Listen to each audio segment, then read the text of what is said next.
and I just wanted to start off this session by thanking all of you for being here. We really appreciate it, and by thanking our wonderful panelists this morning who will be addressing the issue of the impact of COVID-19 on the shipping industry by focusing on a number of selected jurisdictions.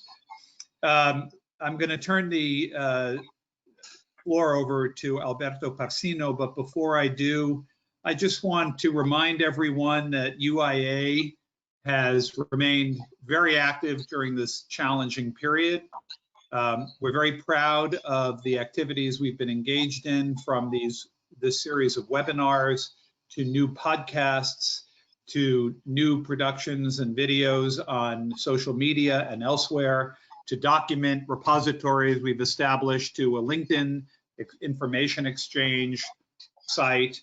We're working on projects around the world to protect lawyers in the face of the virus and some of the restrictions that they have faced. We're working closely with our sister organizations from IASA, the Young Lawyers Association, to the IBA, to the European Bar Associations, to national bar associations, to make sure that lawyers work together in response to the issues that are arising. I want to thank all of our members who have been so engaged in all of our activities since this strange period began. I look forward to seeing all of you in person one day soon, but it's not going to be today, and it's not going to be in the next few weeks. So remember that we are all facing this together. We all share common values, common interest in seeing our way through this period, and we very much look forward to restarting our in-person meetings. In the meantime, these webinars have been an excellent source of information exchange, and thank you very much again for being here. With that, Alberto, I will turn it over to you, and I will drop off of the screen. Thank you, everybody. Thank you very much, Jerome. Thank you. My warmest greetings to all participants to this webinar. I am Alberto PASINO, partner of Zunarelli, a food service law firm with offices in 9 cities in Italy and abroad, and 4 city lawyers. I practice maritime and transfer law in Trieste. Today, I will moderate this webinar, which has been organized by the UIA, whose Transport Law Commission I have the privilege to chair. COVID-19 is affecting all aspects of our daily lives. There is not a single industry that has not been hit by the pandemic. Through its webinars, UIA is making continuous efforts to make its contribution to a better understanding of the legal consequences of this new plague. The Transport Law Commission has decided to focus on the impact of COVID-19 on the shipping industry. To set the scene and introduce the topic, we have decided to invite a keynote speaker representing the shipping industry. As regards the legal focus, given the vastness of the topic, we have decided to address our attention to 3 questions and to ask 5 prominent experts coming from 4 significant jurisdictions to reply to those questions. Of course, we will be glad to take on questions. Please type your question in the chat box, specifying the speaker to whom it is addressed. At the end of the webinar, during the Q&A session, and until 6:00 p.m. Central European Time, we will try to address them. Now let me please briefly introduce our speakers to you. Our first speaker will be Mario Mattioli, the president of Confitarma, the Italian Confederation of Shipowners. Born in Naples, after achieving his university degree in economics, he has been working for 40 years in the family businesses belonging to the Cafiero Mattioli Group, a shipping organization involving ownership and management of offshore supply vessel services to oil rig platforms, harbor and deep sea tugs, and gas carriers. The Cafiero family was originally based in Meta di Sorrento, near Naples, a traditional shipping center of southern Italy, and the family has been involved in shipping since the 17th century. Mr. Mattioli has held numerous positions in his shipowning company up to the current one of president of Cafina. He has been an active member of Confitarma for about 20 years, holding several positions until he became its president in 2017. He is also involved in directing several other associations, including the Italian Tug Owners Association. The view from Senegal will be brought to you by Aboubacar Fall, former member of the Paris Bar and senior partner of AF Legal, a law firm based in Dakar. He holds a PhD degree from Rouen Haute Normandy and master degrees from Sorbonne and Seattle. In his 30 years of activity, Dr. Fall has been working as principal legal counsel for the African Development Bank Group and as chairman of the management board of the African Legal Support Facility. He advises clients in several areas related to international commerce, including maritime and arbitration. He is an active member of several associations, including the UIA and the CMI, and holds several teaching positions in Senegal and abroad, including the United Nations Institute for Training and Research in Geneva. We will be given a view of Mexico by Bernardo Melo Graf, partner of Melo Abogados, a law firm established in Mexico City over 135 years ago, and with own offices at all major Mexican ports. Mr. Melo obtained the license to practice law in 2003 and has also a master in maritime law, a Juris Doctor degree, and is professor of maritime procedural and administrative matters. He is a titular member of the CMI, vice president of the Mexican Maritime Law Association, alternate vice president for Mexico in the Instituto Iberoamericano de Derecho Marítimo, and an active member of the Ilustre y Nacional Colegio de Abogados de México. He is a frequent speaker at maritime institutes and seminars.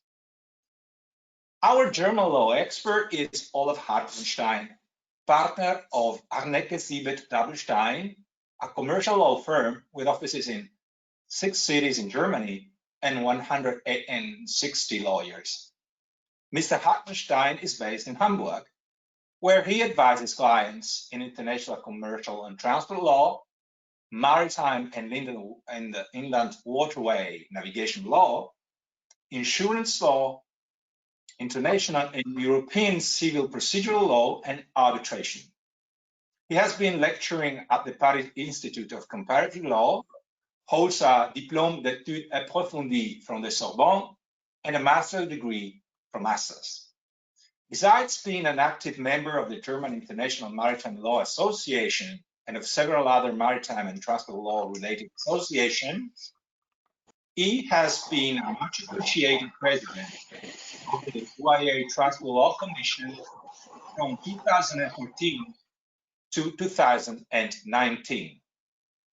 Finally, the US perspective will be brought by 2 lawyers from the Big Apple.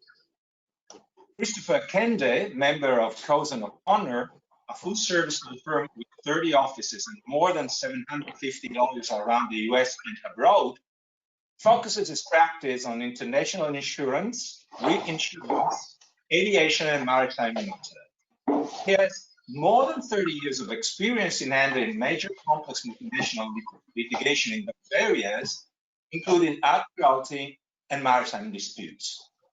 Mr. Kende is a member of the Aeronautics Committee of the New York City Bar and a former member of the Foreign and Comparative Law Committee of that organization.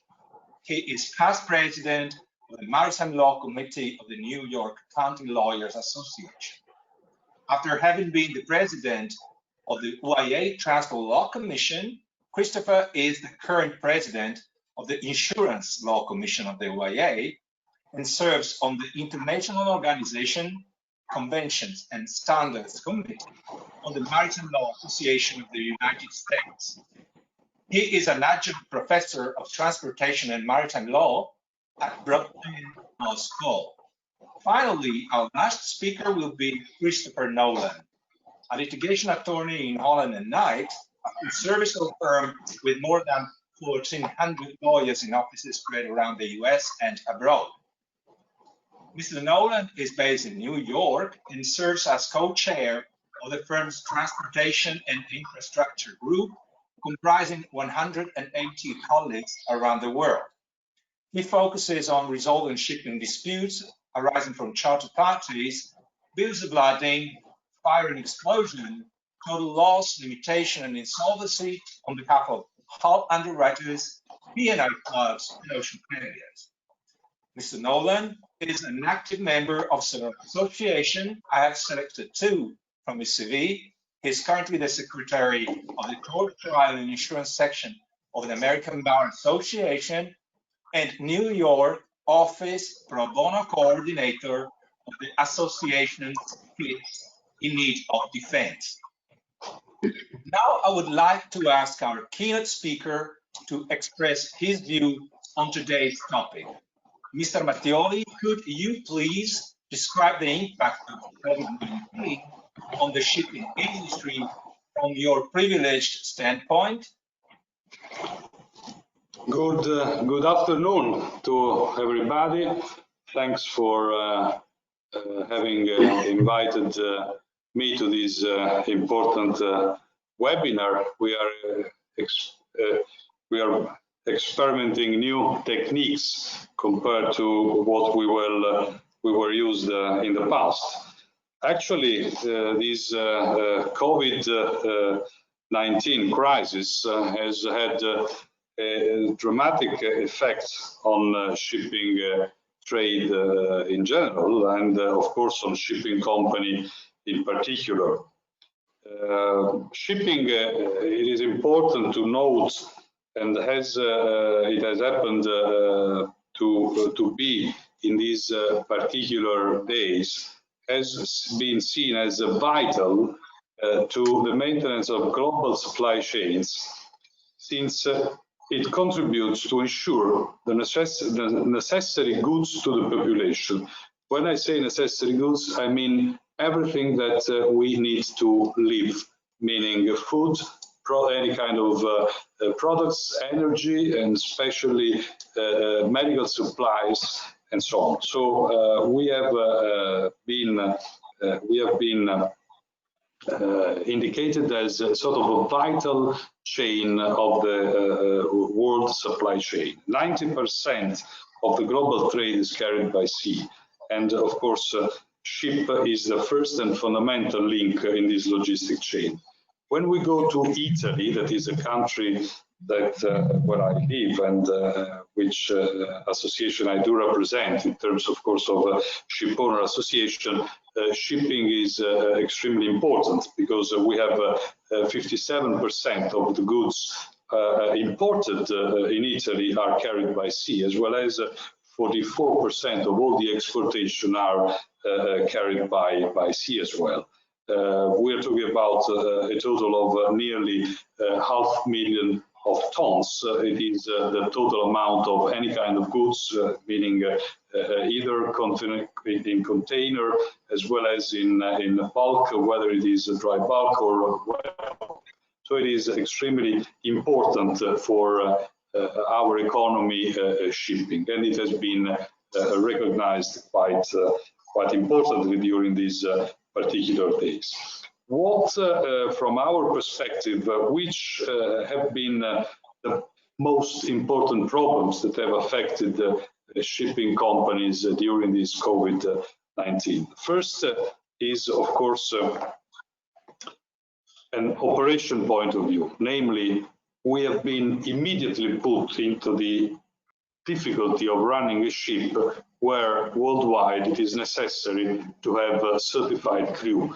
This is because all the training centers that give the certification for the seafarers have been closed due to the pandemic, and in order to avoid the potential spread out due to the fact that a training center is basically composed by classrooms, so is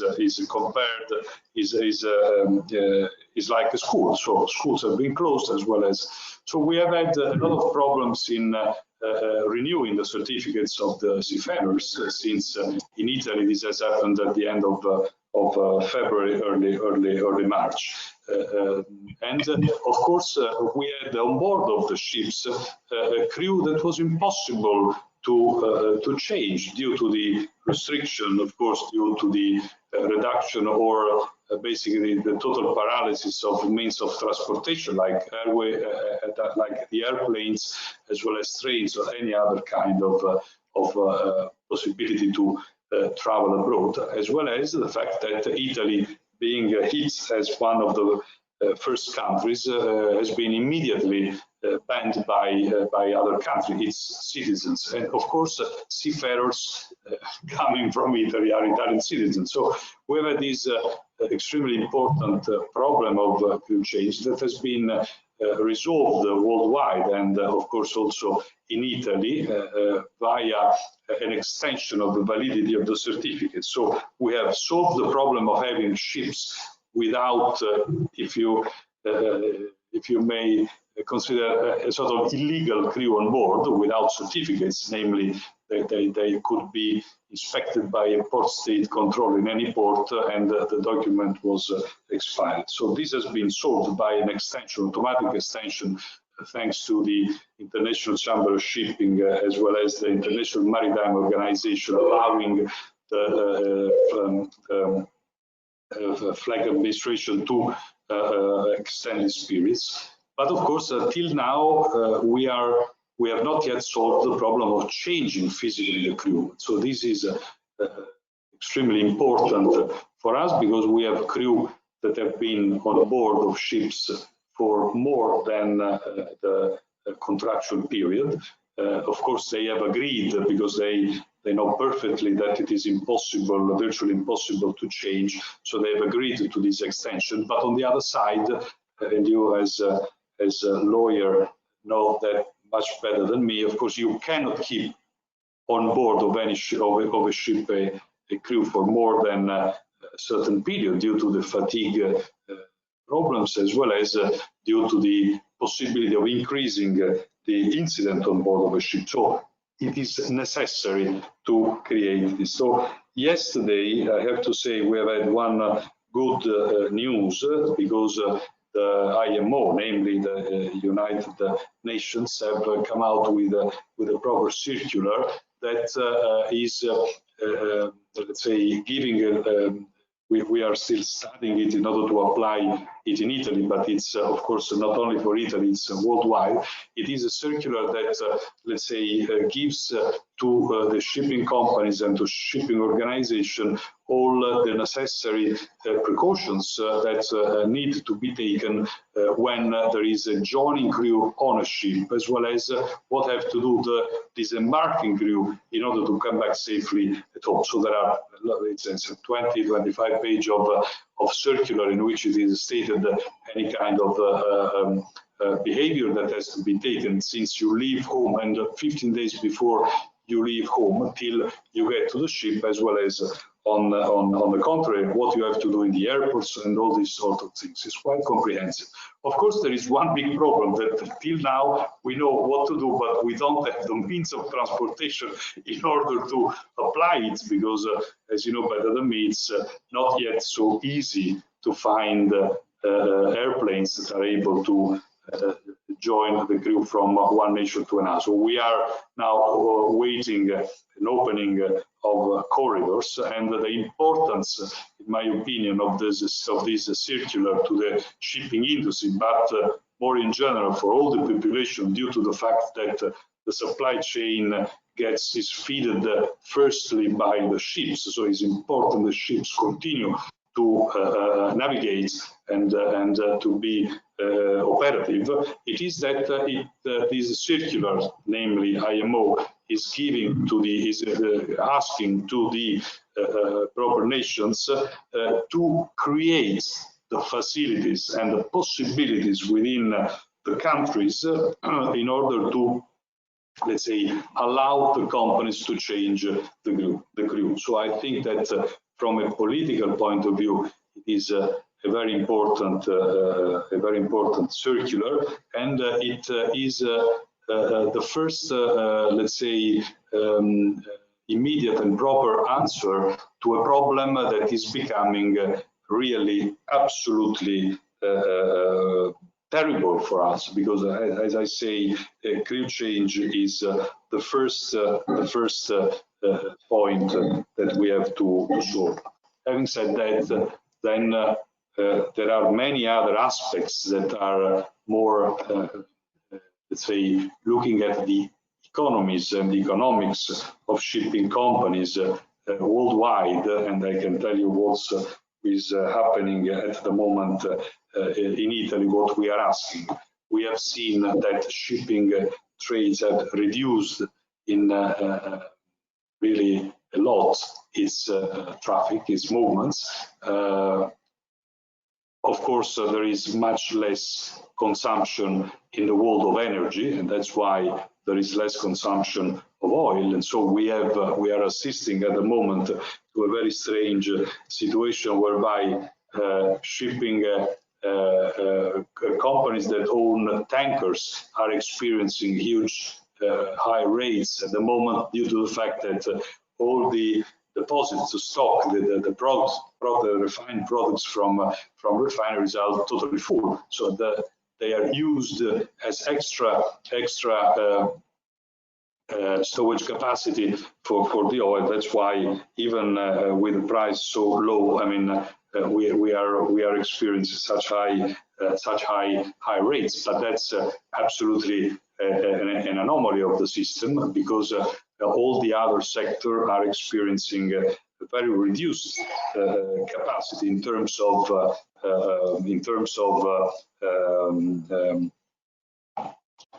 volumes that are transported by sea. Containers have been totally reduced, and as well as also passengers are totally reduced. You have read for sure that what has happened with the cruise industry, completely stopped. This means that one of the industry that was, I mean, at least in Italy, leading is virtually at a zero turnover, and so this has created a lot of things. So what we have done, we have asked within the temporary framework foreseen by the European nations for Italy, we have asked some relief to the Italian governments, that are reliefs in terms of income for the seafarers, what we call in Italian cassa integrazione. I don't know which is the correct way, but basically it is a sort of salary granted to those seafarers which are unable to, for instance, be changed on board of ships that are navigating at the moment, as well as those who lose their job due to the stop of the ships, like cruise ships, will get this sort of income.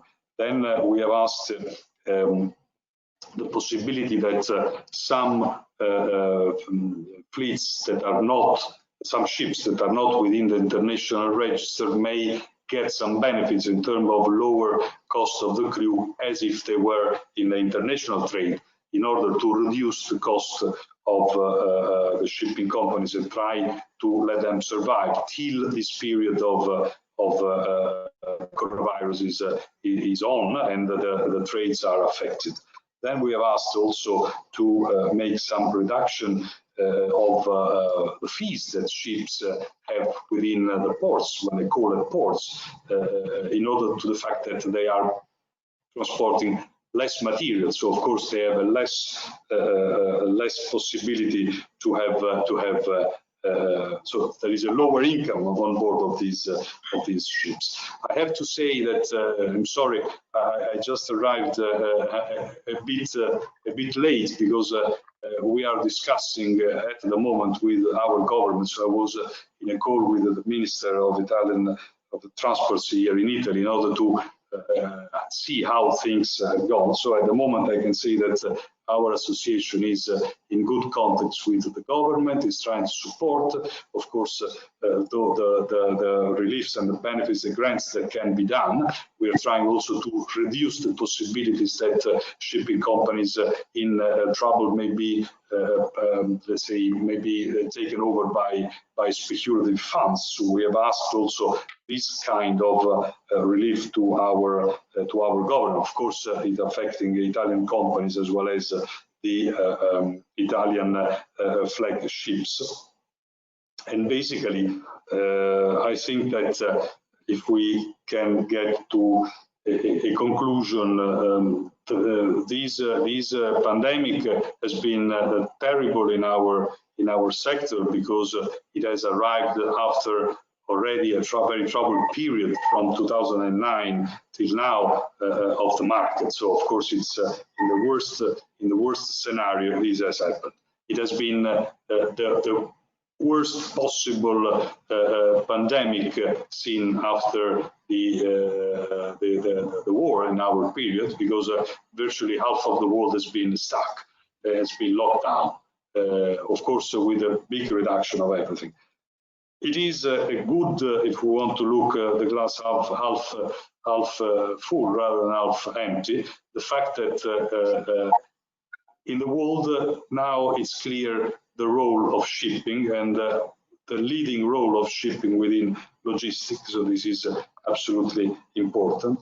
At the same time, we will be looking at the future with probably different attitudes. I mean, we will be probably much more using this kind of technology in the near future, and probably also not only in the near future, because it helps a lot in order to try to meet as much people as possible, trying also to have sort of, if you like, saving on the expenditure of each company. So there are some benefits that have come out from this period of lockdown. The first one is, of course, that we have been able to be in contact with everybody and with our companies as well, even in a lockdown situation. So I think that the future will be challenging, the future will be interesting as well. And I think that we will see totally a lot of new jobs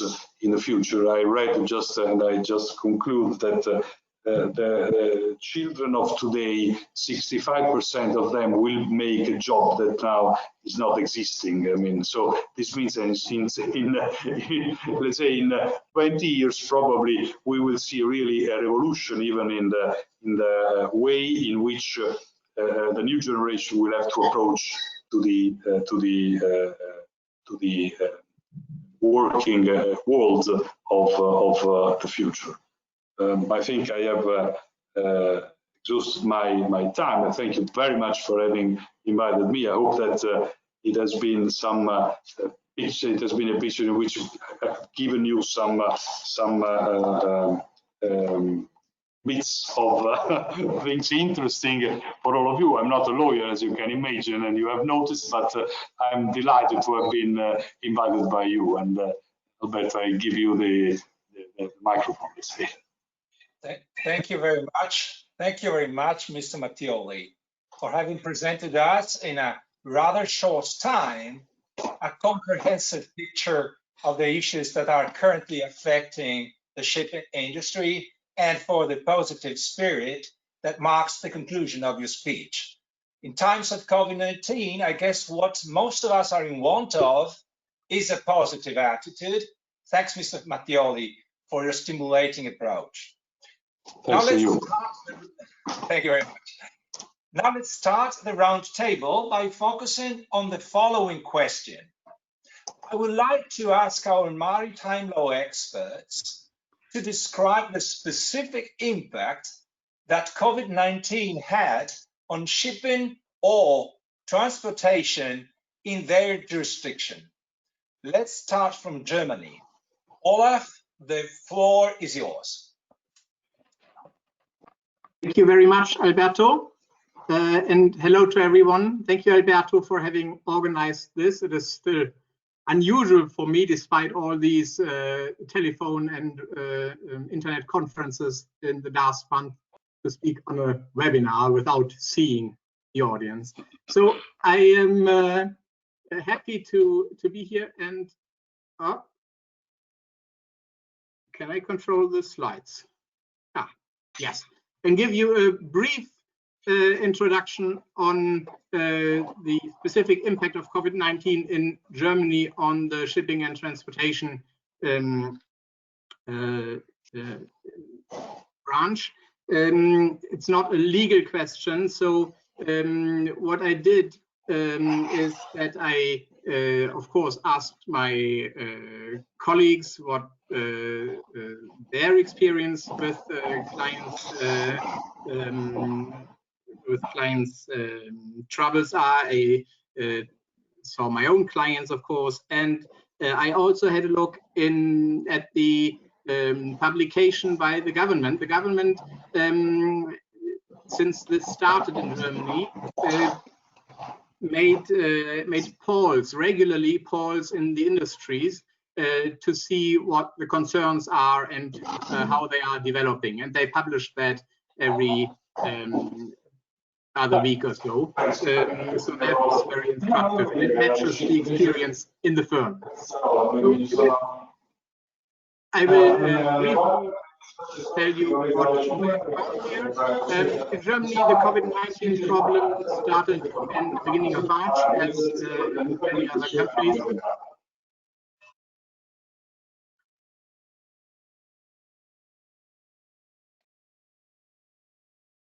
The legal situation is a little complicated in Germany, as we are a federal state, and every single state can take measures. They do come together with the federal government and discuss what they want to do, and then they go home in their single states, and they pretty much do similar things, but it's not identical. For example, the rules on the lockdown, sometimes it starts earlier in one country, in one single state of the Federal Republic of Germany, and a little later in another one. But basically, we don't have a complete lockdown in any of the countries, but pretty close to that. So schools have been closed, many shops were closed, with exceptions for supermarkets and some others. Borders have been closed.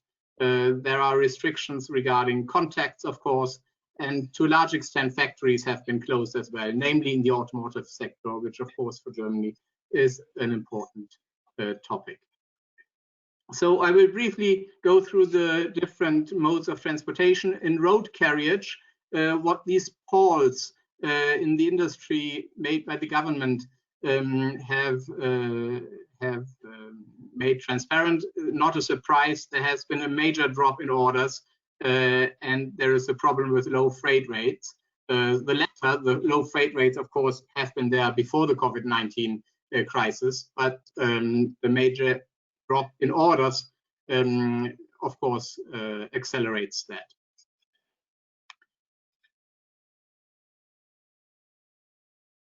On an employment law level, there has been short-time work in many companies, but also in the transport companies, there is often staff from abroad, and when they went home for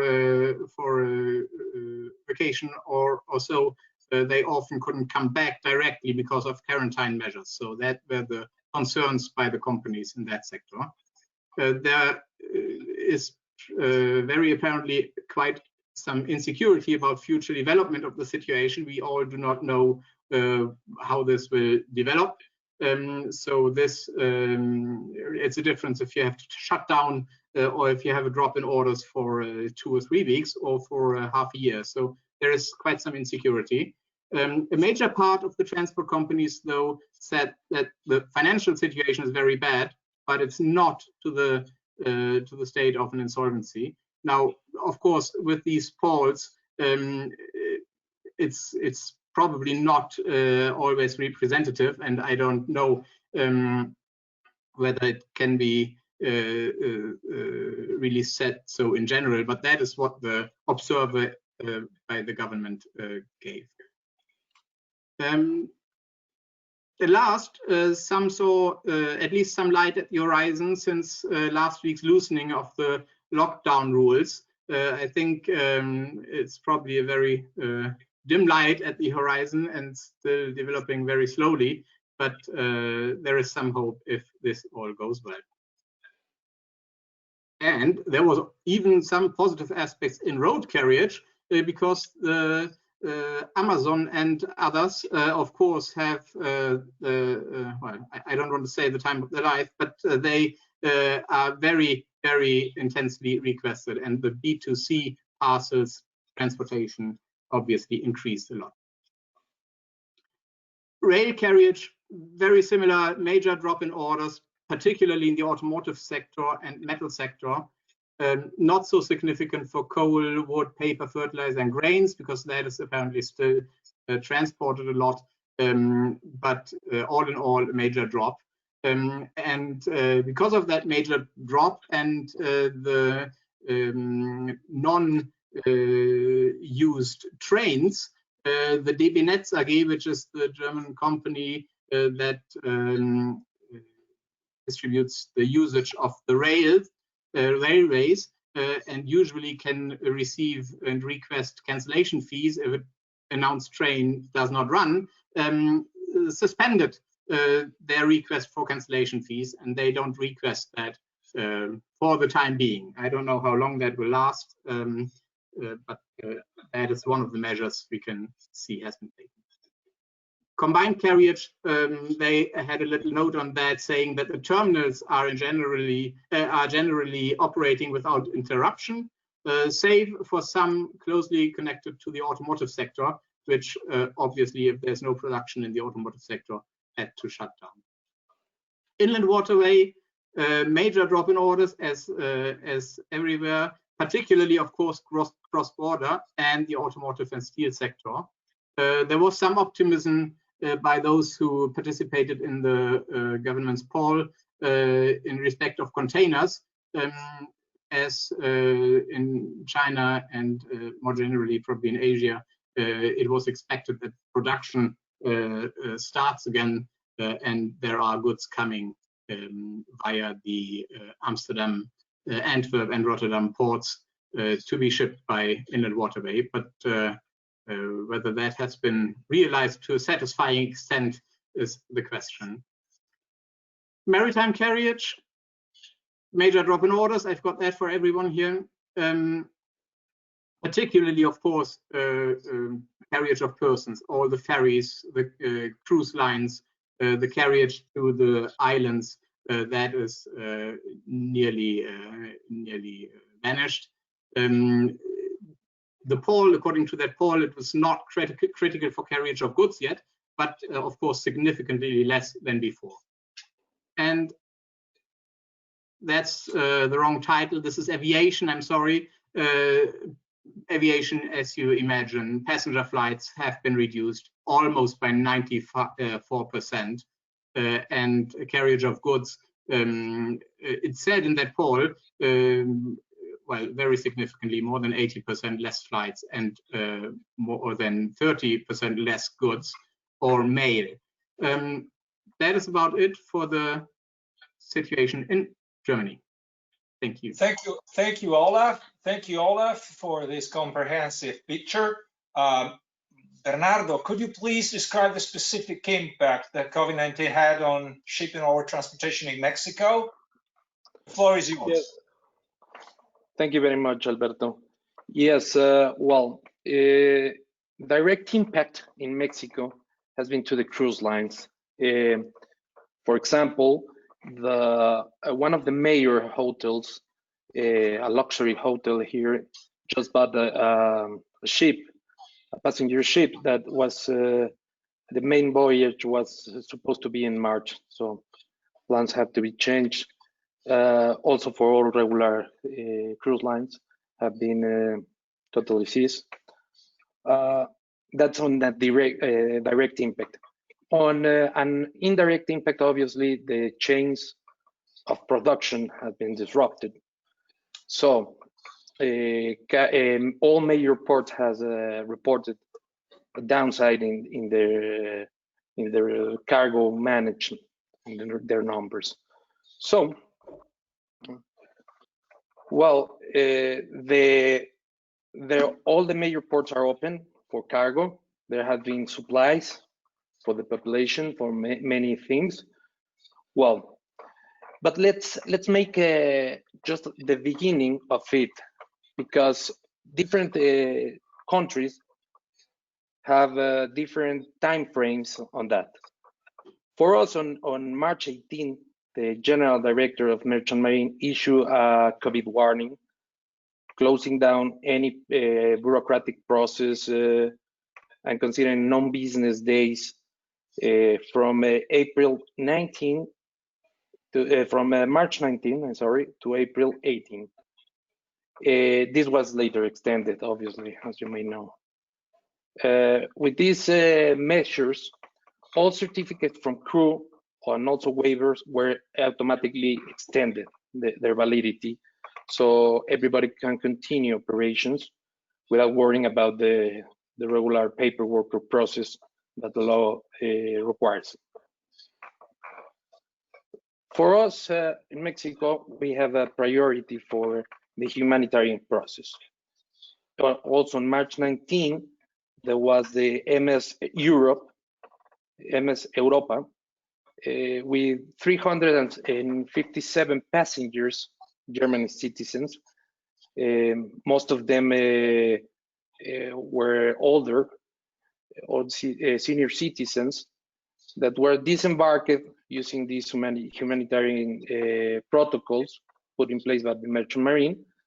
These passengers were taken by bus from the cruise, heavily escorted by National Guard, and with healthy measures from the International Health Organization to ensure their safety and the safety of all the workers of port and airports.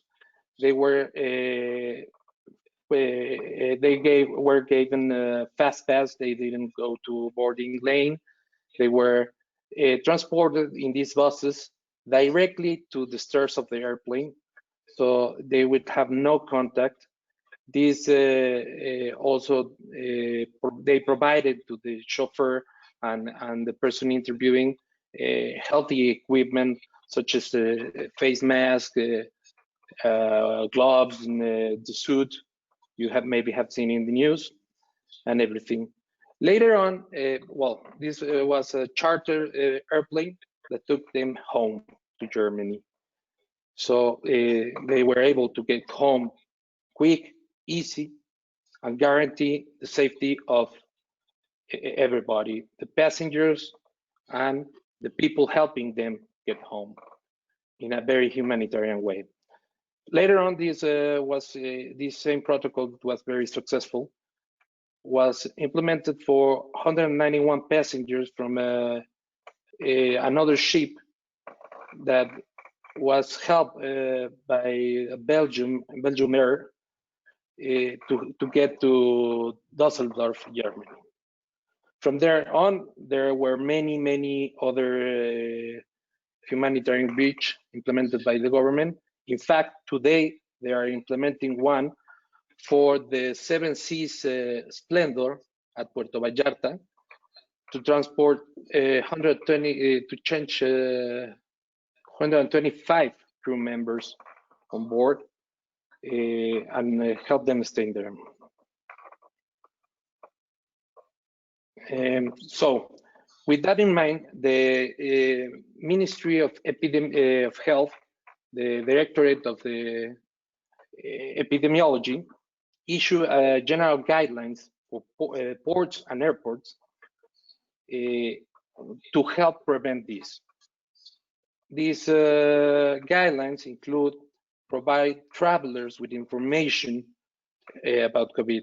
Believe it or not, even though we have in these times been flooded with real news, information, also fake news and everything, many people don't know the exact extent of the infection, the symptoms, and that. So it is very wise to keep reminding everybody of this. So one of these is providing information upon arrival or leaving the country in the ports and airports. Also promoting a good hygiene with the use of face mask, the correct way to sneezing, or as they say, the courtesy sneezing, doing it in the shoulder, in the elbow, instead of spreading the germs all over it, because people could have from 1 meter up to 10 meters spread radius. When doing exercise, they extend their spread radius to 10 meters, but normally the safe distance would be almost 2 meters, because it is the normal spread of saliva that we use. So extending that in as a good practice on ports, terminals, airports, and everything, they are doing that. The use of surgical masks to avoid this. And also, they have implemented a special personnel in the terminals and aboard that are equipped with the right measures to prevent, to give this information, to attend medical personnel and paramedics, to interview travelers, sick people. The main issue with the coronavirus is that we can be carriers without symptoms or without being physically seen as a sick people. So we have to take care on all that. So these protocols try to attack this, but I think there's a lot to know about the coronavirus before we can do something. But they are doing their best. So intensified measures, giving information to people, being transparent is the key feature to survive to this. As you see in these travelers, sorry about that, it's a little delay on the internet. Well, when there are identified travelers or crew members of ships or any other transportation with respiratory symptoms, they are immediately reported to international head. They are taking temperature controls, and they are transported, isolated to designated areas where they can be interviewed, they can be follow up, or even in the trench. It is called the trench zone, where the medics, paramedics, and health people, they decide if they need immediate attention to go to an ICU, or they can be isolated in a facility. Some hotels have been receiving people with low symptoms, not no distressing or that, or they simply go to emergency room.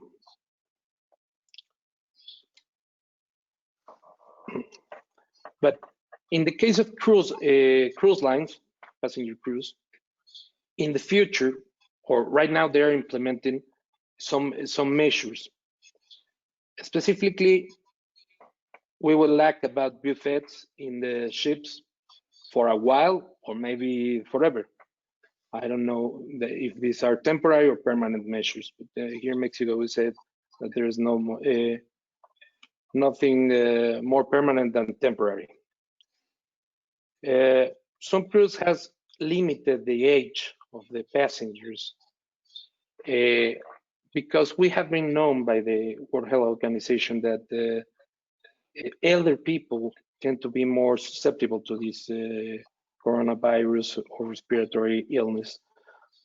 So they are not willing to accept people with that unless they have a very clean bill of health. On all ports, the cruise lines will be doing temperature checks, interviews on each port of disembarkation, even though it's for a very little time, short period, or to the start and end of the voyage.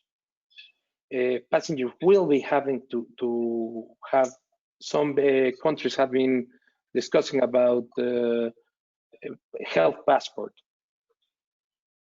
Without showing symptoms, you can get a passport today and a health passport today and be infected in a couple of minutes and carrying this out. So I don't think this would be wise, but I mean, there are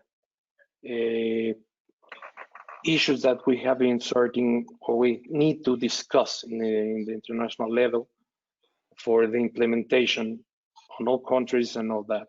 I really suggest to keep the recommendation of the World Health Organization, stick to them, and get more knowledge of the virus in order to take decisions of law. Principle of law says that the law is one step behind of reality. We are a lot of steps behind. We need more knowledge to accord the laws for this thing.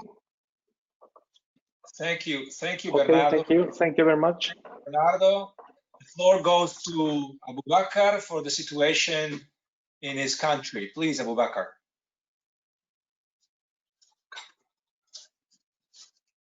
Very brief, because of we have two more questions to go. In Senegal, one of the major impact that the industry has suffered is the shutdown of the port. Actually, the only traffic or sort of activity that the ports is allowed to entertain is the import of vital goods that are necessary for severely hit populations and communities, because as you know, the virus has had very severe consequences on the population. So some goods have been, or goods in general have been brought in by ships, mainly rice cargoes and then so forth, to sort of rescue those who are badly hit by the virus. But I've wanted to mention something different in terms of impact, because I've thought about the impact of the coronavirus on the maritime lawyers, on the lawyers in themselves, because this is important. As you know, due to the spread of the virus, the Minister of Justice has issued an order suspending all courts activities until further notice. And this was done in order to avoid promiscuity and to preserve social distancing. The order has set a time for reopening the courts, which was May 20. But today we have received a message from the Minister of Justice extending the period of closing of the courts. And this in Alberto has a serious effect on the maritime practice. In addressing the second question, I will elaborate more on that. But however, the minister has allowed limited cases to be exceptionally submitted to the court. But this would be not through oral argument, because to preserve social distancing, this would be done through written pleadings. but there is a prerequisite to be allowed to appear before the court. You have to demonstrate that there is an emergency or an imminent threat over one party's interest. And you can see from there that the judges, I mean the courts, have a huge discretionary power to decide about what is urgent or what is an imminent threat. I think that in this the second question that will be addressed, I will give more detail on how we have addressed that issue of not being able for lawyers, for maritime lawyers, to appear before the court or to have their cases heard, especially when you know that in maritime issues, cases are mostly of urgent nature. You know, you need to go fast because the ship doesn't enjoy much time to be sent in a port or so forth. So we on a bill of lading transport or charge party. But we'll address that later in the second question. Thank you, sir. Thank you very much for your presentation until now, Abu Bakr. And now, Chris Nolan, can you please tell us about it? I know you want to take a view to the safe board. Please, Chris, so the floor is yours. Great, thank you very much, Alberto. Good afternoon, good morning to folks around the world. I have the privilege of sharing my time with Chris Kendi to address different U.S. perspectives. So much like we heard from Mexico about cruise lines, that's an important aspect of the United States, and Chris Kendi will be addressing that in just a few minutes. For my perspective, there was an important Supreme Court ruling, which is the highest court of the United States, and it was issued on the 30th of March. And it has an aspect which can impact shipping interests and perhaps other transportation modes around the world. I have a little note on it here at the beginning. It's called Citgo versus Verstappen, and it dealt with a safe berth clause commonly used in the industry to talk about a safety of warranty when you're coming in and out of a U.S. port. The ruling itself was a 7-2 decision, in which they said that the particular clause at issue was clear and unambiguous, and said that a ship owner was owed a warranty to make sure a ship was coming in safely into that port. It involved an oil spill where a vessel was going up the Delaware River here in the United States and hit an abandoned anchor, causing hundreds of millions of dollars in damages in pollution. And there was a battle whether the ship owner or the charter of the vessel should be responsible for that payment. And the Supreme Court ended up saying that the charter was responsible. Now, here's the very interesting aspect that affects COVID-19 situations. The shipping industry, as we've heard from our speakers already, with Senegal and Mexico City and Germany, is greatly affected. An advisory paragraph at the end of the decision is important for anyone that's entering a port. And I wouldn't just say in the shipping context, because you have trains, you have trucks that are coming in and out of a port, and they're dealing with issues involving safety. At the end of this decision, the court reminded parties that a vessel shipmaster has an implicit right to refuse entry into a port if it's unsafe. But the key language they raised is that it must be a justifiable refusal to enter a port. Now, as we're dealing with interests around the world and it's changing and fluctuating, what is a justifiable refusal? It's a very high bar, because we don't expect that an entire port will be closed for all aspects. Tremendous steps are being taken to keep supply chains open with essential workers. So what would be a justifiable refusal for a vessel master to say, hey, this COVID-19 situation is too dangerous? Well, it's the conditions on the ground that they're getting from governmental authorities. And the most important thing will be to keep a very clear evidentiary record. Everyone knows in the United States, we love our delicious exchange of documents and emails and and materials for cases, and you have to prepare yourself for that backing if you're a ship owner. So if the master says to a ship charter, we're refusing, we have a justifiable reliance, it's too dangerous because of COVID-19, they should work with their shoreside personnel, people like Mr. Matoli and his team, and able counsel like Alberto and everyone else on this, and in-house counsel to keep a record of why they took the steps, what the information was in the ground that said it's too dangerous, so then they can be protected. Use the Supreme Court's case and that language to your benefit, not only in the United States, but it's very good authority around the world to say this is the most recent US perspective. And with that, I'll pass it back to you, Alberto. Thank you very much, Chris. We'll bear in mind this precedent for sure. Now, Chris Kendi, let's go on cruise vessels. The floor is yours. Hello, Alberto. Thank you very much. I don't see my video. Okay, we're going to put it up there. Thank you. Hello, everybody in Europe and the US and all over the world. I hope you're all staying safe. I'm in my dining room. The painting behind me is an old painting that my father had. I have no idea where it comes from, but I do like it. And I also find it amusing to see what people's homes look like, which makes this a bit more intimate than it otherwise could be. So I'm going to speak about the cruise industry, which I do a lot of work for, and discuss the potential exposure to the industry as a result of the virus. All right, these are, oh, there we go, sorry.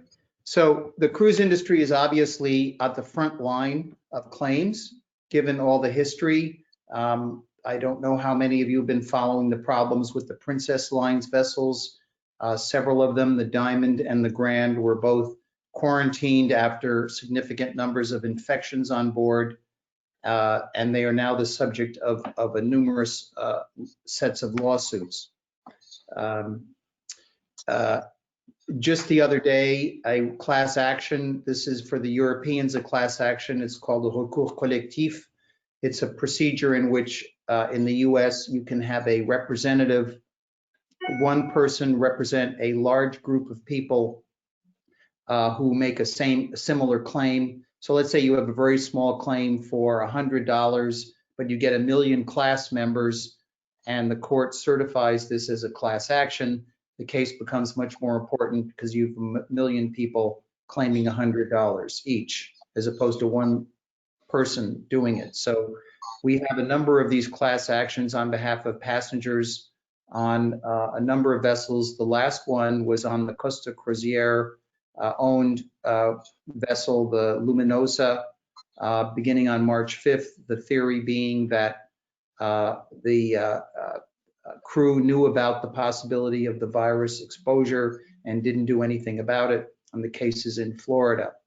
The typical claims will include physical injury, which is contracting the virus, and emotional distress, which would be the fear of contracting the virus even if you're not ill. In other words, a passenger knows that there's an infection on board, is quarantined, and is stressed and has emotional distress because of the potential exposure to the virus.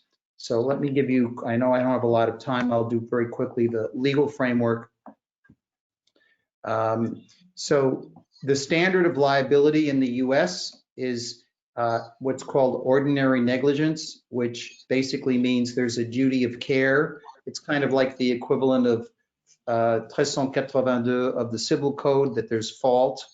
I think it's been renumbered, but it used to be 1382, where you have a duty of care, you breach the duty, you act unreasonably in some way, and you prove causation and damages. And the very famous case on that is Kemarek v. CGT, which is there. So did the cruise line breach a duty of care owed to the passenger? There are some cases that suggest that for cruise vessels where passengers have paid obviously a substantial fee to be on a cruise, it might be a slightly higher duty of care than in normal situations, since there's an expectation of a certain amount of comfort and obviously enjoyment of the cruise. There was a case involving a septic system that didn't work, and a lot of passengers had problems with their toilets, and there was some language in a decision where it's a little bit higher than the normal duty of care because a passenger has an expectation of being taken care of and having a nice time on a cruise, obviously, and if the toilets don't work, that's not very good. As I said, in addition, there are some cases that say that a cruise line has a duty to warn of a danger. That's a case cited. And in the past, many lawsuits prior to COVID-19 were those of a slip and fall, as a passenger slips and falls, says that there was an unsafe condition or that the sanitary facilities were not very good. I'm sure Chris knows about this famous cruise, which was called the Poop Cruise on the Carnival Triumph in 2013, where the sanitary systems backed up. People had all kinds of sewer water coming into their cabins, and it was pretty horrible. And of course, there's a history of lawsuits involving Legionnaire's disease on passenger ships. But this is somewhat of a different situation because in Legionnaire's disease, they were able to quickly determine that it was a question of the filtering system. It was a water communicated virus. People were in the pool and the virus was in the pool and they caught it. And there were claims involving the fact that the filtering system was not done properly. This is a whole different situation because it's airborne. So that's for passengers. Now the cruise situation is very different and people haven't discussed this very much, but for cruise, there is something called the absolute right to what's called maintenance and cure. In other words, if you're a crew member and you are injured or get sick, whether or not it's connection with the vessel, you have the right to claim salary during the course of the cruise for the voyage and also all medical expenses. Now, it's a little bit, that's a fairly old concept from a case from 1903, but crew members would have the absolute ability to claim the medical costs regardless of fault from the ship operators. There's another concept called unseaworthiness, which means that the vessel has equipment that's not proper or there's some unseaworthy condition on the vessel. They have a claim for strict liability, no proof of fault or negligence. Of course, there's no decision as to whether the presence of the virus on board a vessel makes it unseaworthiness. I don't know what, I'd be interested to hear Chris Nolan's view, but in my view, if the virus was present, there might be a good argument that the vessel was unseaworthy, even though I tend to be a defense lawyer, or I am a defense lawyer and defend ship owners, but I think the presence of a virus might be considered unseaworthy, or at least there's an argument for that fact. Of course, also crew members have claims for injury or death for negligence under the Jones Act. So, nature of the claims. So most of the claims that are being brought against ship owners, in fact, there was one yesterday, there's one almost every day if you follow the news in the cruise industry. Typically, there would be negligence. Again, these would be mostly passenger claims. Negligence because of a knowledge that passengers on a previous voyage were had symptoms and that was not disclosed. Failure to warn of the risk on the Diamond Princess. That's a main claim in the lawsuits, that passengers should have been advised that there was a risk of catching the virus because a couple had been evacuated off the vessel previously on an earlier voyage with the symptoms. Another good argument is failure to quarantine passengers. In other words, once the operators are aware that there's a problem or there may be people who are showing symptoms, they should immediately quarantine the passengers. And there are claims in a number of these cases that they didn't do that promptly and didn't provide adequate information about the possibility of exposure to the virus. And then, of course, failure to screen passengers upon boarding. Once you know there's an exposure, should they be taking temperatures of the passengers, asking them questions, making them fill out a medical form as to whether they have symptoms, etc. That's also an issue with respect to the airlines. And then another claim, particularly with the Diamond Princess situation, was concealing the presence of the virus at the time of departure, not properly disclosing it. Another theory would be poor and inadequate cleaning or disinfecting procedures, which are the types of claims that related to the Legionnaire disease lawsuits. Another claim that I've seen in some of these lawsuits is malpractice, in other words, faute professionnelle in French, of the doctor who misdiagnosed the illness or does not immediately quarantine the infected passenger. And then, of course, the theory of emotional distress for those who were not infected and were not properly warned or were not properly quarantined in a timely fashion.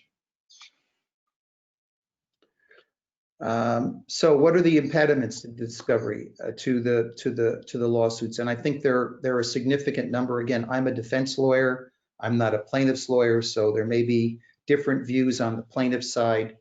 But I think there are some significant issues that the cruise lines can raise.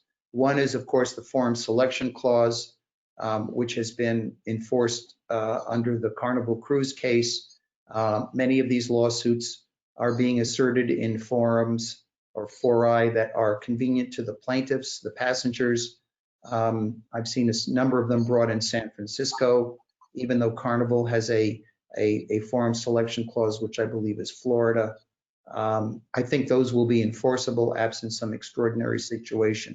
So I think the cruise lines will have some advantage that they will be able to group all these cases in one forum, which will be obviously helpful and reduce defense costs, thus avoiding suits in numerous other states. The big issue for me, and I think that's been mentioned by other lawyers on this panel, is the causation. You would have to prove that the infection was incurred while on board. Given what we understand, again, we don't know everything about this virus, but we do know that there's an incubation period and that individuals can be contagious and cause the virus to be infected by others prior to symptoms. I've heard that up to a 14-day incubation period is possible. So let's say that you're on a cruise, they go off, they have a fun time in northern Italy, they come back on the vessel, and then they get sick. So the question then would be the burden on the passenger to prove that the exposure to the infection was while they were on the vessel and not while they were touring Florence or wherever they were going to be. So that is a significant issue for me, is to prove cause in fact, as well as proximate cause, as we call it in the US, that the negligence, if there was any of the cruise line, caused the damage. Another issue is what we call emotional distress, and I know Chris Nolan knows this too. There's a statute which allows cruise lines to require the waiver of pure emotional distress claims in a passenger ticket in the absence of physical injury or immediate exposure to physical injury. So if a passenger does not get infected but claims that they were traumatized and have a fear of contracting the virus now, but were not physically injured, never caught the virus, or weren't in immediate exposure to the virus, there may be an issue as to whether those emotional distress claims can be asserted, because almost every cruise line has a waiver for pure emotional distress claims in the contract of carriage. I think that might be another significant issue that the cruise lines will be raising. Another issue is that there's a fairly recent case in Florida which provides that if there's a waiver of class action claims in the passenger ticket, which most tickets have, that's enforceable. So notwithstanding the class action claims, am I doing okay? Do I have a few more minutes? Let's say 2.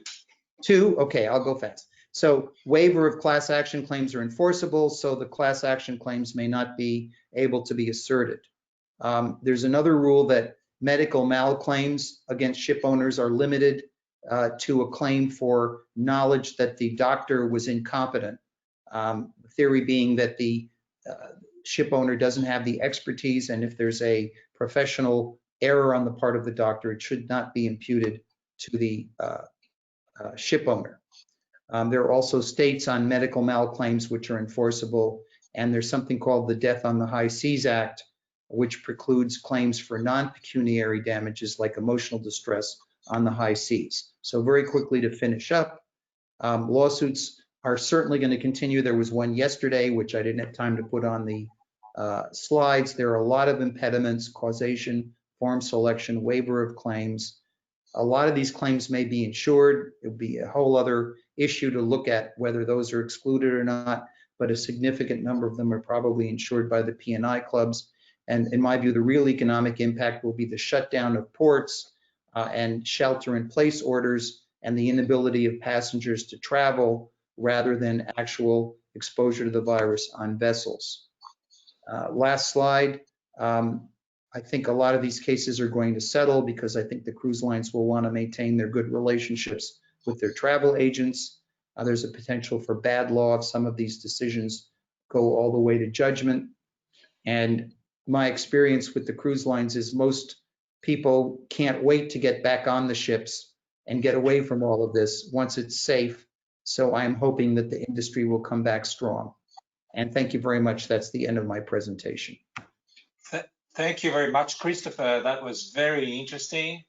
Perhaps we'll come back later at the end with a Q&A section. That was really a brilliant presentation. Now we get to the second question. The first person whom I would like to address it is Abu Bakr. Can you please reply to this question? Abu Bakr, the floor is yours. Thank you, Alberto. As I mentioned earlier, the question of transport-related statute in our jurisdiction is not applicable because there is no any transport-related statute passed, especially in connection with the COVID-19. But as I mentioned earlier, the issue of submitting maritime cases before the court has been very challenging. To set the stage, you have to understand that the port of Dakar is one of the major ports of call in the West African coast, and therefore maritime claim is very important for lawyers in their practice, especially in this time of reduced activities. There is the interest for ship owners or bunker suppliers and so forth to have their claims heard. The problem is now the courts have been shut. So what has been the shortcut, to address this issue is that we have in the merchant maritime law and as well as in the civil procedure provisions allowing maritime lawyers, especially maritime lawyers, in handling maritime cases to appear before the president of the tribunal at his residence, at his domicile, which is very peculiar in terms of fixing this type of situation. It's very noteworthy to see that the legislator has thought about giving or providing maritime law, especially in maritime cases, due to the place of Dakar as a major port, to provide them the possibility to have their case heard in terms of, especially when arrest is into play.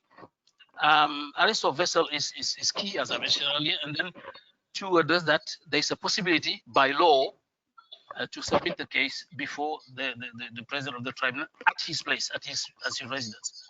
I have personally acted on behalf of P&I clubs and had the opportunity to go personally to submit my request for arrest to the president as his domicile.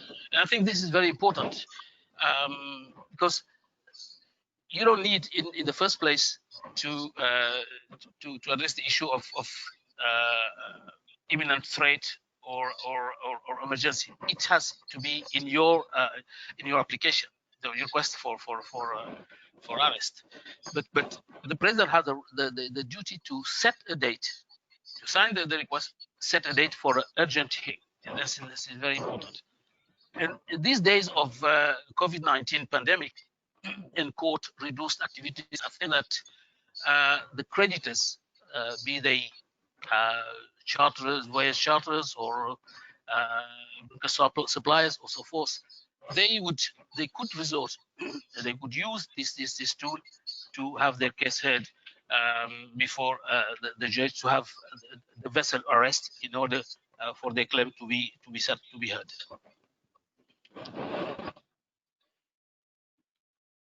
Thank you. I'm done for this place.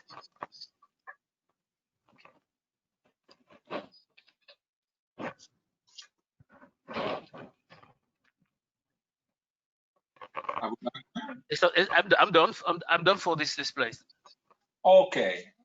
Thank you, Abu Bakr. Very kind of you. I will now pass the floor to Olaf. And what about the specific statutes passed in Germany due to coronavirus?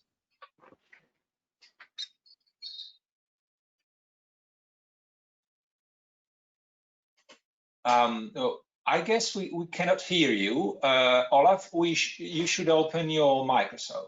Can you hear me? Yes, now we can. Thank you, Olaf. Okay, sorry. I will be very quick on this one. There has been no particular statute passed on the transport sector in Germany due to Corona. There has been a general COVID-19 Act end of March 2020, and that may in some respect affect, of course, also the transport sector. It's general legislation dealing with, under circumstances, the suspension of the obligation to file for insolvency, dealing with company law, how can shareholders make decisions or hold their general assemblies, how can consumers and micro enterprises, only the very, very small ones, be protected. They don't have to pay their debt for some time, and in rent issues. But that's nothing specific for the transport sector. There are some very specific rules in the transport sector. I'll just give you some examples. For seagoing vessels, the authorities have said that the validity of certain certificates is just extended for half a year. There are port states controls very decreased. In road carriage, some driving bans that usually exist for night and Sundays have been lifted, and rest and driving periods regulations allow more exceptions than before.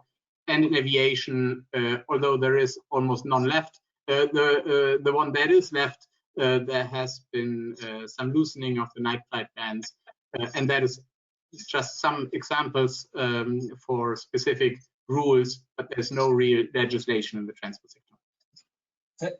Thank you, Olaf. And now we finish on this topic with Bernardo. What about Mexico? Any statute?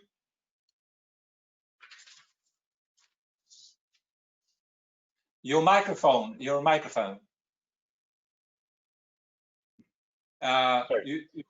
Okay, now it's on. Thank you. Yes. Yes, there is no particular statute for transportation, for maritime. They have been, well, the statute, the publication in the official gazette was made by the Health Ministry. It is an executive resolution that declares the disease, an epidemic of SARS-CoV virus, COVID-19 also known. It's a health emergency. This official gazette, it's very, very important and will be crucial in many trials from now on. about this situation, obviously.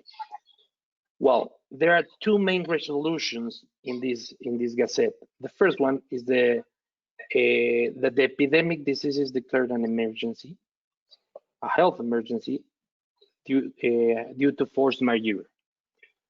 The second one is that the Ministry of Health will determine through the General Health Council, the installment of this committee, all the measures, and they can append measures or they can remove measures, and they will decide how to control this. But I want to make emphasis on the first one. The first one, the use of words that are chosen by the authority, by the executive resolution, are exactly health emergency and force majeure. This will, later on, we will talk about this, but this is very important, the force majeure, and this will impact on contracts, on many things of the industry. So that's it. Thank you. Thank you, Bernardo, and thank you also for introducing our last question, which is focusing exactly on what you were talking about right now. The last question is exactly this. I want some of you to describe to what extent force majeure, factum principis, or other peculiar legal institution enforcing your jurisdiction might be invoked by parties to avoid liability under the contracts that you have mentioned before. So again, I would ask Abubakar to start facing this topic. Please, Abubakar. Thank you, Chairman. As a civil law general principle of contract, force majeure is not an automatic application. Indeed, it's up to the judge to assess, to evaluate whether the prerequisite conditions are met before applying force majeure to the case in hand. It is important to recall that force majeure clause is the effect of excusing contractual non-performance for the duration of the event or the circumstance in question. Then the burden of proof, of course, would the burden of proof to establish force majeure then rests on the party who seeks to be excused from performing its obligations. Generally,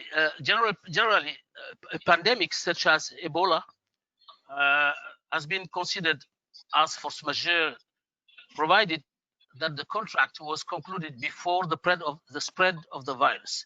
So to evoke force majeure very successfully, you have to provide proof that the circumstance and the basis of the force majeure has occurred precedent to the spread of the virus.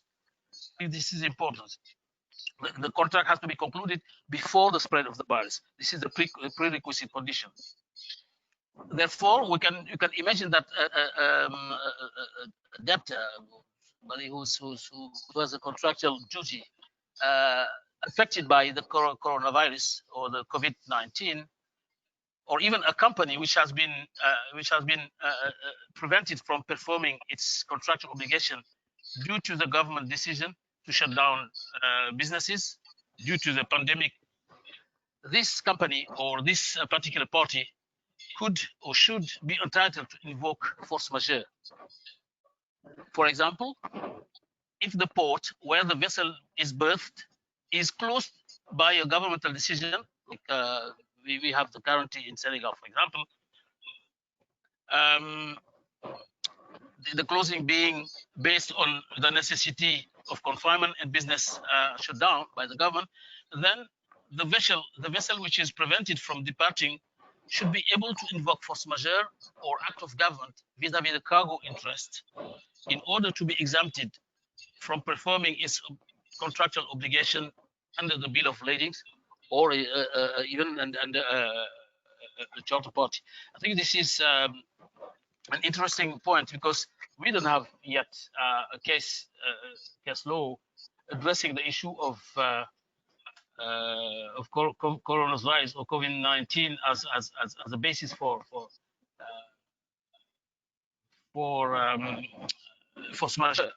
But still, when we compare the case law, when we see the case law that has been issued by the courts in general, in Africa in general, and Senegal in particular, diseases as Ebola has been considered as the basis for force majeure. And I think that to that extent, we could conclude that COVID-19 could be invoked as a force majeure, provided, again, that the contract at the basis was concluded before the spread of the disease. Thank you. Thank you, Abu Bakr. Now we'll pass the floor to Chris Nolan. Chris.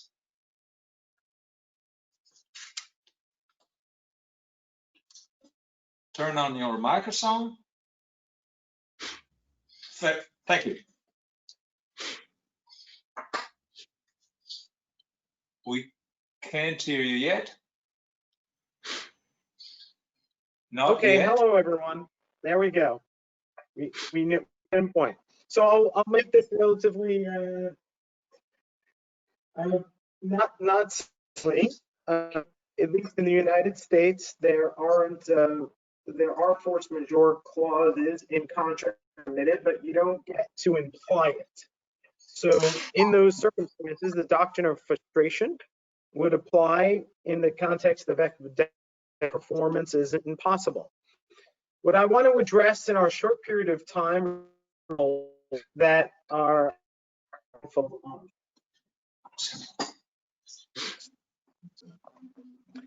okay. On these sensitive. We'll just deal with, there it is. The purpose is to relieve or excuse a party. That shouldn't be, I just wanted to make sure you have a particular citation if this comes up to address that the purpose of force majeure has been recognized in United States law for some time in the shipping context.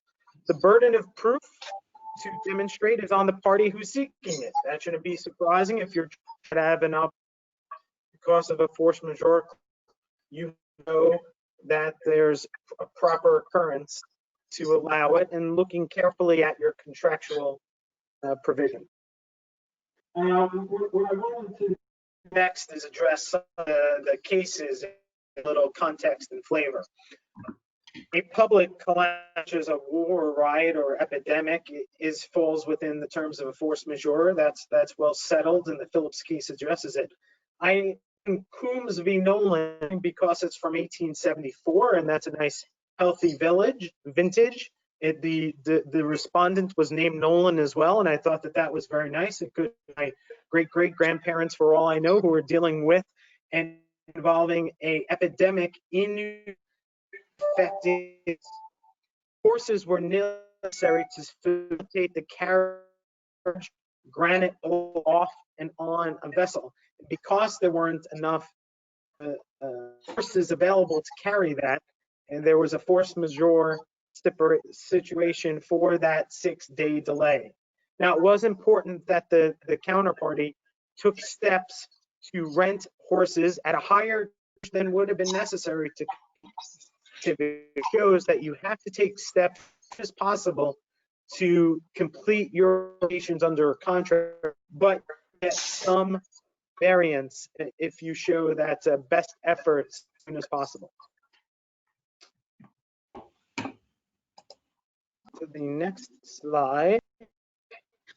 What's again with the bubonic plague, owner liable for negligence when they were permitted to take a vessel into it was quarantined. I just wanted you to have another example of the bubonic plague. From a plague standpoint, it's important to show there's some U.S. precedents. Now, what are the important lessons to take away from these few minutes? Diligence. When you have in your normal business or pandemics because of COVID-19, it can trigger the force majeure applications for incidents at the time of when this pandemic broke out. In order to avail yourself of it, just like when we were just a full reliance for a ship owner, here the standard is due diligence to avoid the effect of the pandemic. Make sure you have evidence put your party on notice that you're claiming due diligence because of warrant, that evidence for United States, so you can make the argument, everything to make sure your obligation as you could. And I think with that, one last note is there is I listed a website for some of the guidelines under the United States Coast Guard. This is in with the second question, but not to ruin the flow.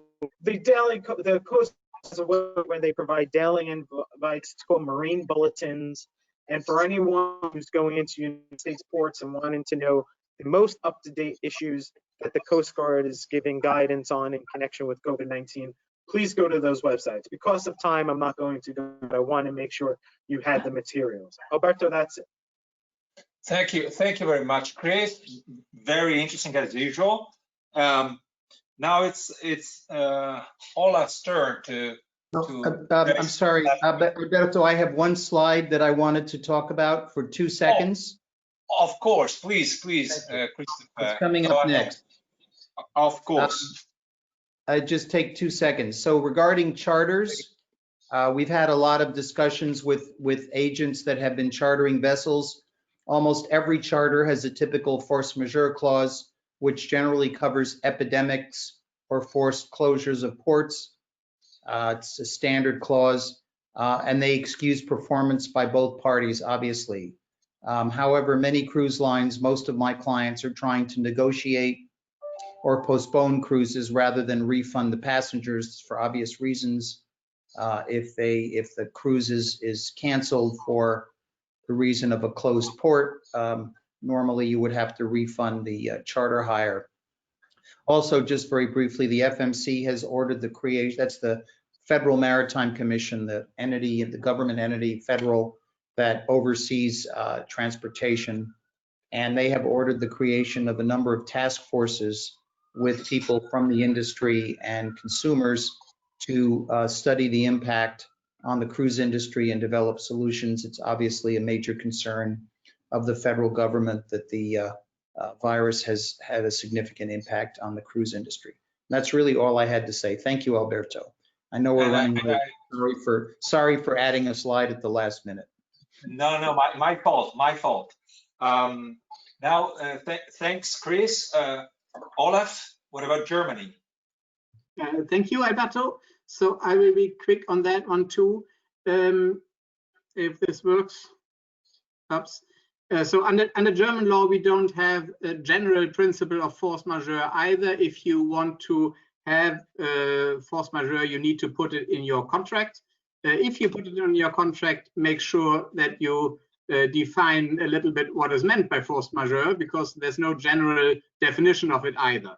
Of course, since a few weeks, we do a lot of interpretation of contracts. Is there a clause? And if there is a clause, is the COVID-19 epidemic covered by that clause or not?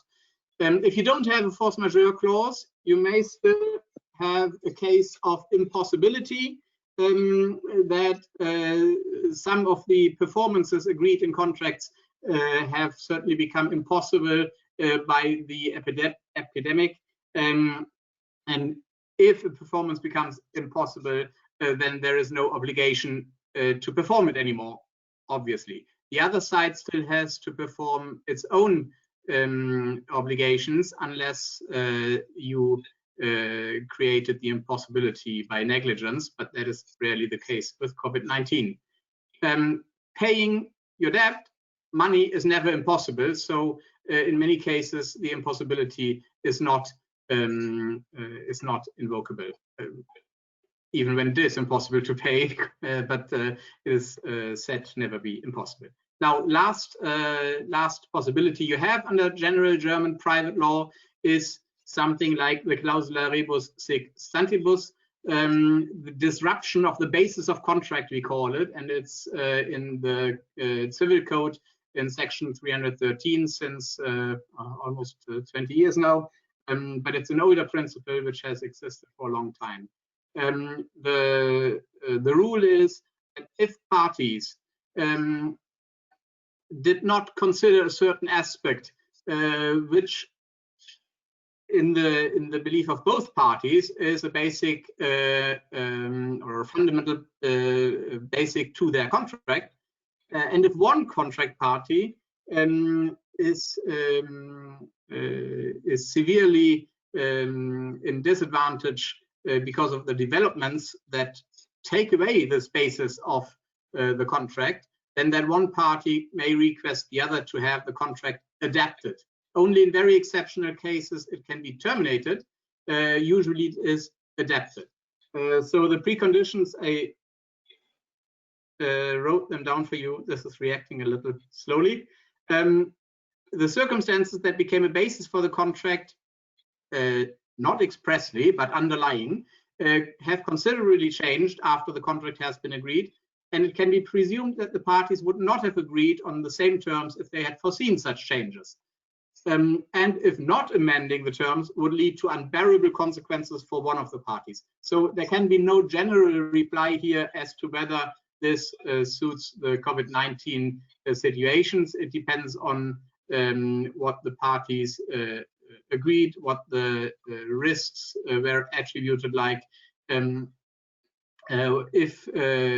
it becomes unbearable for one of the parties or not, and so on. But one can say, I think, that the COVID-19 epidemic has not been foreseen by any of the parties, and in many contracts it would have played a role if it had been foreseen, which is why if you draft a contract today and as of beginning of the year, when drafting a contract, you need to think of a clause taking into consideration such possibilities. That is about all I have to say about this. I think, yeah.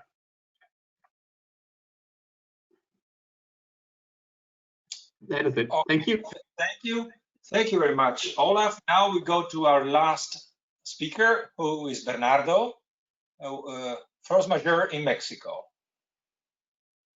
or any similar institution. Turn your Microsoft on.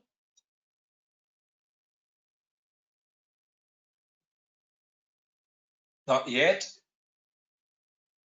Yeah, that's yeah, it. Now it's okay. Wasn't working right now. Sorry about that. Well, as you may know, the Mexican jurisdiction follows up with the Napoleon Code, the French civil code, in his own evolution, obviously.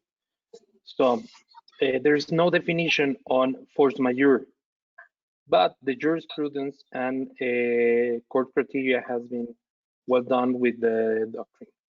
So here, in order not to take much time, I would like just to point out that nobody, the civil code says nobody is binded to fortuitous case except when they get contributed to it. So in this particular COVID issue, nobody has contributed to a nature's disease so far. So the one point I would like to comment is that for when the leasee is totally prevented from using the thing by force majeure, they are not binding to the contract, or they can terminate the contract. So that will be a really impact on many discussions over the courts later on this year or maybe next year, because the burden of proof falls and they have not been able to use it. So far, many ships are in use. Passenger ships has not been in use, but the cargo ones are traveling around the world, traveling around our ports. So that would open the door to discussions in court about force majeure, because as I told earlier, the executive resolution exactly used the word force majeure, and that this is declared an health emergency. So that with that criteria, I want to end up this point. Thank you very much, Alberto. Thank you, Bernardo. This was the last reply from our speakers, and I would like to thank them all for their time and valuable contribution. Colette, why don't you unmute all microphones so we can tribute our speakers much deserved applause.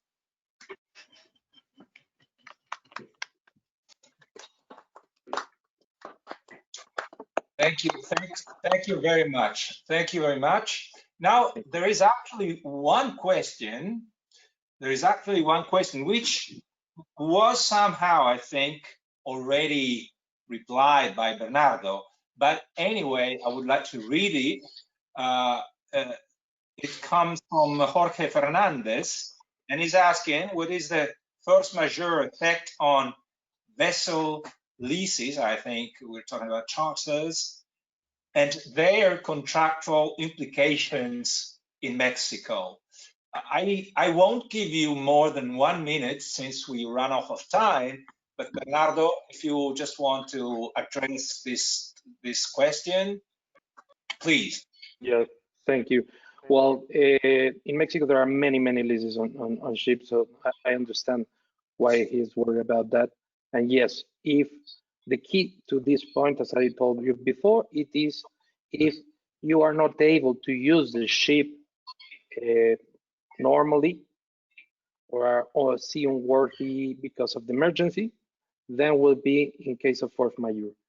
If you can do that, if you can travel use of the ship, then I don't think you are on the case of force majeure or the lease.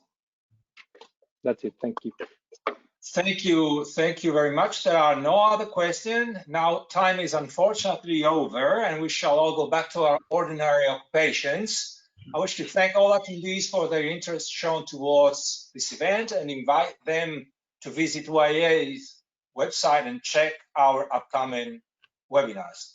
Stay healthy. Goodbye. Thank you. Thank you, Alberto. Thank you, Bernardo. Thank you all. Thank you. Thanks for everybody. Bye. And thank you, Bye. Colette, for your Thank you. Thank you, everybody. Goodbye. Merci, Colette.